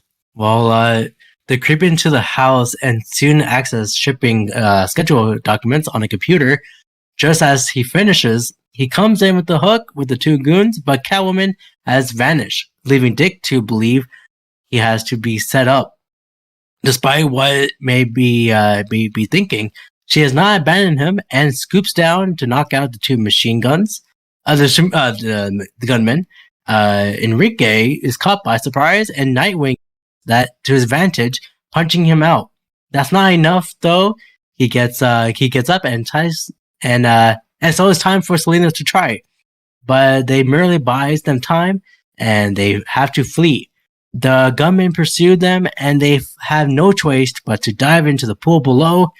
With Nightwing's quick mind and powerlessness with the batarang, he gets them out of the tricky situation, or so they think. The three more men are looking for them, but the pair reflexes are faster than the gunners, and they managed to escape. Back in the alley, they both agreed that as a team, they did very, very well, and hence that they will continue the relationship. In the darkness of the alley, however, is Batman listening to every word. Do you think Batman might be a little jelly? Oh, for sure. Yeah, absolutely. I mean, he's like, hey, that's my Catwoman. And Batgirl's a little jealous too, I think that's... Oh, yeah. That's the vibe I'm getting. I'm getting it. At Selena's apartment, she is on the couch playing with and talking to her cats, telling them that they have to be patient. She hasn't noticed that Batman has silently entered the room. He has a message for her, is stay away from Nightwing. She naturally doesn't agree with him and says that he can take care of himself and make his own decisions. Bruce says he doesn't trust her. And she replies that why they could never have a relationship. Behind them is Nightwing, who's also not happy to find his mentor getting involved in affairs. Batman has no choice to lead and trust Nightwing's instincts. But does he? As Batman leaves, Nightwing watches and spots Batgirl also watching what's going on. He's been pushed too far. Did your family did this to you at one point? I would certainly hope not. God, I've never found out if they did, but if they did, that would be a real shame. Yeah, if I found out I was being bugged in any kind of way, that would not be a good scenario to be in. It's crazy. Well, getting down to business, Nightwing tells Selena that he found something that on the files that he downloaded from the mobster's computer. He figured out that the big shipment has been hearing about is going to come in later that night. Just then, Nightwing spots a mini tracker. Indeed, below is Batman and Batgirl and the Batmobile waiting for them to move. Showing that they don't trust him after all, Catwoman places the tracer on her kitty and shoes on her tracer on her kitty and shoos her away, letting Batman chase the cat instead. Nightwing and Catwoman then sets off on their way to their destiny to the Docklands. Alright, this is our third act here. It's gonna be spicy. At the docks, Nightwing and Catwoman make their way on the board the ship, and with the stealth and swiftness with a pair of cats. The duo waste no time in reaching their target destination with the aid of the crowbar. Nightwing cracks open a wood crate labeled fruit, only to find it really contains a priceless antique artifact. Striding over a adjacent cloth-covered object, he revealed yet another artifact. This time is it's a little more crazier. He tells his partner about his discovery, but she couldn't care less. She's across the room, smashing some statues on the floor. He can't believe his eyes and dashes over to ask what the hell is going on. The truth is, revealed at least, Catwoman secretly stashed her little gotten gains, the cat eye emerald, on the ship, knowing it eventually reached Gotham. With Nightwing's help, she has not only able to get in the precious time of the ship with Doc, but also retrieve the gem with ease. He's not as happy. He Scruffle ensures and is more experienced, and the more experienced cat traps the bird in a heavy net. I really thought Catwoman would change her ways, but I'm always duped, falling for a trap. Yeah, it's how it be. I mean, I guess it's sort of the opposite of like Mr. Wesker, Arnold Wesker. It's like she's just Catwoman. That's just in her nature to be this way, and that's just how she'll always be, you know? And that's why it won't work with her and Bruce, because she's always going to be like this. I mean, it's not like The Dark Knight Rises at the end, where Bruce and Selina get together while Alfred watches. Right, not this one. Not this one. Just then, however, Batgirl makes her presence known, and she isn't alone. Batman is also there to stop her, using his perfect honed battering skills to free Nightwing. He then leaps down himself, trapping Catwoman between the two Dark Knights. Nightwing, feeling cocky, walks over to Batman and confirms that he was right. Catwoman led them directly to the statue thing. Selina is shocked and livid that someone has entrapped her, entrapped the expert Enchantress. Not a moment passes though before 3 pairs of armed men surrounded them, and the Hook himself. Without a second thought, Batgirl tosses 3 smoke bombs below, allowing the 3 sitting ducks to a chance to get away. With the cover of the smoke, Batgirl, Batman, and Nightwing makes easy work of the goons, and all is left are Catwoman and then Enrique, that guy. Nightwing nominates Batman to take care of the Hook and hightails it after Catwoman's without waiting for Bruce's reply. I feel like I'm watching like Mission Impossible. There's a lot of twists and turns in this episode here. Naturally, the two battle with a large hook. Enrique manages to rip through Batman's costume and draw blood. With a grimace of pain, Batman covers his wound. Enrique seizes the moment to lunge at Batman, who ducks his swipe and grabs the Hook with all his strength to lift him up and tosses him across the room into the crate. Batman fiercely approaches him and they exchange punches, leaving Batman on the floor. Again, Batman's always getting beat up. Just when Enrique thinks he has the advantage, the Dark Knight quickly grabs for a nearby fire dozer and uses it to block the Enrique's swinging hook. The contents of the device bursts out, spraying the hooks into the eyes. He stumbles backwards, disoriented, grabbing for something to prop himself up, but his hook finds disaster as he caught in the chain that then triggers the release of a giant crate atop of him. He tries to sit up, but it's more than he can handle, and he passes on the deck. Nightwing is hunting the cat when he hears the noise below that sounds like, yes, it's Catwoman starting to outboard. Is on a motorboat, takes off, but Catwoman does not give up and sprints at the end of the ship. Then he leaps into the air. It's so foggy for some reason, but using the costume, like I'm having to blink to be like, what's happening to my eyes? I can't see. Like it's like London and show. Remember in London, it's foggy. They use the same atmosphere there. But using the same costume's gliding capabilities, he manages to keep pace. She panics and uses the flare gun to try to take him out, but he dodges the first round and manages to bomb her before she can fire another. Yet he causes her to shoot the second into the boat, catching it on fire as they speed towards the massive propeller of an ocean liner.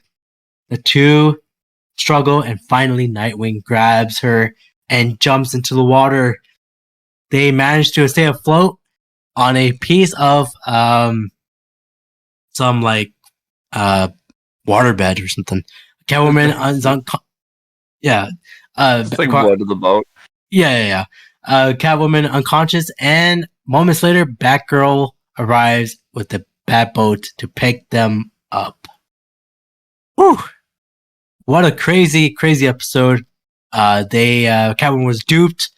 They were all working together. It was all a plan. Was it a thumbs up or a thumbs down? I give it a thumbs up. I think it's fun. I like this sort of take on Nightwing. I like seeing him sort of dynamic with Bruce and Barbara, and then introducing Catwoman to kind of see this new version of Catwoman who's a bit more sultry. She's a bit more manipulative. Because I like Catwoman was a big talking point for us in the previous seasons, right? Yes. Like we liked Catwoman as a character, but her episodes weren't always the best. It's terrible. Here, they've sort of dropped the activist angle. You know how she was always doing stuff for cats and animals and things like that? They've kind of dropped that, and now she's just a thief. And I think it's more fun, to be honest. I think she's a bit more entertaining. So yeah, I liked this episode. Overall, I had a lot of fun with it.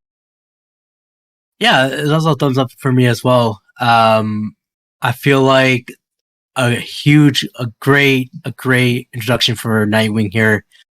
This is why we love him. It's because of this type of all the actions he does. He's on his own. He's kind of like Batman, but doesn't want to be. But he is Batman. Catwoman. He does his pose at one point. You know, we get to see him in front of the skyline with the moon behind him. So he's doing the animated series like pose up there. Yes, it's good stuff, man. When we get into the season here, it's not the best, but there are good parts of it, and this is one of them. Yeah, I agree. But I do have an interesting fact for this episode. It's not really interesting, but I'll have to say it. Blood is shown twice in this episode, which is a rare sight when they're making these episodes. It's where Batman's arm got cut and then blood running from his nose. You know, I noticed there was blood in the Mr. Freeze episode too. I think when he gets slammed against the controls, so like it's like coming out of his mouth, like it's like down the edge of his chin.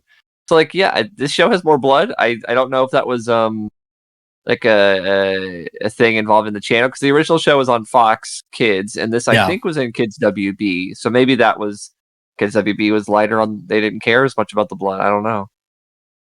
I guess so. But yeah, that was it for these 5 episodes here. Of course, we are glad to talk about Batman the Animated Series. It's bittersweet because this is the last season to talk about. We have like 3-4 more episodes of the Brownboywonders podcast to cover it. Of course, after this season, we'll talk about Mystery of the Batwoman. That's the name, right? I think so. Mystery of the Batwoman. Mystery of the Batwoman. Yeah. That should be a fun one, and then that's it. But yeah, man. What about you, Anthony? Where can they find you? You can find me at Anthony Lantern on pretty much all social media platforms. You can also find me on YouTube, Anthony Reviews. We are Anthony Reviews. I do toy-related reviews. So, like, if you like Batman or Superman or any of the DC stuff or other stuff, feel free to check out my channel. I do have videos related to Batman and things related to Batman. So, yeah, I would appreciate you looking at that if you get a chance. Yeah, get the chance, guys. Check his channel out. And, of course, follow us. Follow this channel. Follow on me on YouTube. Follow me on Spotify, Apple, TikTok, Instagram, Blue Sky, MySpace, Friendster, Tumblr, Snapchat? No, I don't have Snapchat. Other than that, okay. Of all the ones, that's the one. No, not Snapchat. No, not Snapchat. But other than that, see you guys in the next episode.